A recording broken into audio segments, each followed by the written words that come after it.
নবী বললেন, জিবরিল, আমার একটি প্রশ্ন, একটি দাবি। আমি বুঝেছি আমাকে আমার প্রভুর কাছে চলে যেতে হবে, ডাক এসেছে। আপত্তি নাই, কোনো আপত্তি নাই, তবে একটা দাবি আমার। ওগো জিবরিল,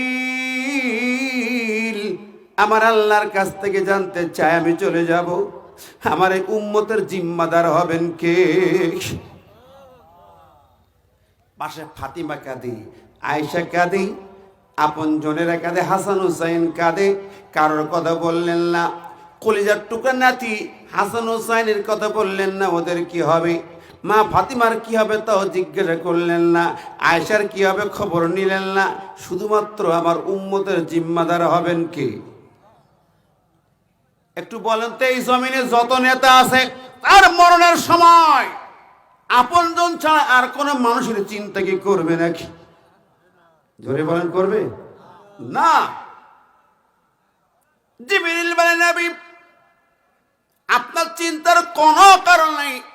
আল্লাহ পাক আরশ আজিম থেকে এই মাত্র জানিয়েছেন, গো নবী, আপনি চলে গেলে পরে আপনার উম্মতের জিম্মাদারের দায়িত্ব সরাসরি আমার আল্লাহ পাক নিয়ে নেছে। এটা জোরে বলা যাবে না সুবহানাল্লাহ? আবার তাম দুনিয়া ফানা হয়ে যাবে, আসমান জমিন একাকার হয়ে গেল, হাসর হবে, সবাই উঠবে।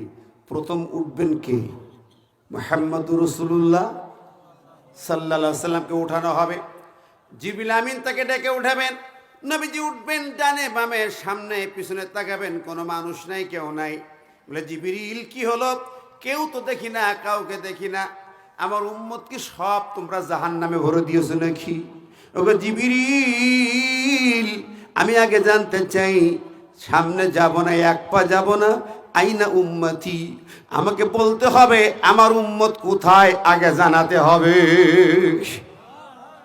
সেদিন নবী উঠি আপন জনদের আগে খোঁজ নিবেন না, প্রিয়জনদের খোঁজ নিবেন না, আগে খোঁজ নিবে আমার উম্মত কোথায়। আল্লাহু আকবার। আমার ভাইরা, বন্ধুরা আমার, শুধু তাই না, সহিহ মুসলিমের বর্ণনা পড়েছে, নবীজি বলেছেন, লিকুল্লি নাবিন দাওয়াতুন কদ দাআ বিহা ফি উম্মতিহি ওয়া ইন্নী ইখতিবাতু দাওয়াতি শাফাতাল উম্মতি ইয়াউমাল কিয়ামা ফাইয়া নাইলাতুন ইনশাআল্লাহ মান মাতা মিন উম্মতি লা ইশরিক বিল্লাহি শাইয়া আও কামা ক্বালা আন-নবী সাল্লাল্লাহু আলাইহি ওয়াসাল্লাম, রাওয়াহু মুসলিম। আল্লাহ নবী বলেন, এই দুনিয়ার মাঝে যত নবীকে আল্লাহ পাঠিয়েছেন প্রত্যেককে দাওয়াতে মুস্তাজাবা করে দুয়ার অধিকার দিয়া একটি বিশেষ দোয়া, স্পেশাল দোয়ার অধিকার দিয়েছেন। সব নবী তার উম্মতের জন্য তার দাবি আদায় করে নিয়েছেন দুনিয়াতেই। কিন্তু আমি আখির জামানা নবী, হাজার কষ্টের মাঝে দাঁত ভাঙলো, রক্ত ঝরলো, তাই বেহুশ হলাম, কত কিছু ঘটলো, কিন্তু আমি নবী আমার উম্মতের জন্য কোনো আযাব গজব আল্লাহর কাছে চাই নাই। আমি রহমাতুল লিল আলামিন, আমার সেই অধিকারটা ইখতিবাত স্থগিত করে রেখে দিলাম। কিয়ামতের কঠিন ময়দানে, মুসিবতের দিন আমার উম্মতকে আমি সুপারিশ করে জান্নাতি বানাতে চাই। আমার ভাই ও বন্ধুরা, সেই হাসরের মাঠে নবী উঠার পর নবীকে মাকামে মাহমুদে জিবরিল আমিন বসায় দিলেন। বসুন। নবীজি বসলেন, তাকায় দেখবেন সামনে একটি জাহান্নামকে, প্রচন্ড গর্জন, বিকট আওয়াজ দিচ্ছে জাহান্নাম। এত গর্জন, ঠক ঠক করে কাঁপছে সব। ওই জাহান্নামকে ৭০,০০০ জিঞ্জির দিয়ে বাঁধা, এক একটি জিঞ্জিরি শিকলে ৭০,০০০ ফেরেশতা ধরে রেখেছে, তাও ধরে রাখতে পারছে না। জাহান্নাম বিকট আওয়াজ দিয়ে সামনে যেতে চায়, ক্ষুধার্ত জাহান্নাম। নবীজি দেখলেন জিবরিল আমিন নিজেই ভীত হয়ে আল্লাহ আরশের গোড়ায় ধরে সিজদায় পড়ে গেছে।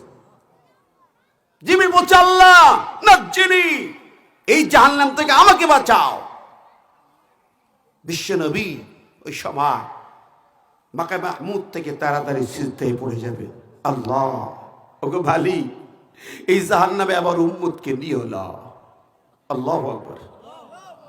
জোরে বলেন না সুবহানাল্লাহ। এমন দরদি নবী আর কেউ আছে? জরিবান আছে না। সেই নবীকে আমরা চিনতে পারি না। সেই নবীর সুন্নাতের হাদিসের আলোচনা হবে, মজলিসে বসতে পারি না। নির্বাচন চায়ের দোকান গরম হচ্ছে, মোড়ের মাথা গরম হচ্ছে, যান দোকান পাটে ভর্তি লোকজন, গল্প, চা খায়, কটকটি চটপটি বাদাম খায়, গল্প ঠেলে শেষ। অমুক নেতার কি, তার কি হলো, ওর নমিনেশন কি, ওর রিট হলো, ওর কোন জায়গায় গেল, কথা বলেন। এই বাজারে যান, গল্প ছাড়া কিছু নেই। এই দুনিয়ার গল্পে ব্যস্ত মানবতা, এই জায়গায় বসার মতো মন নাই।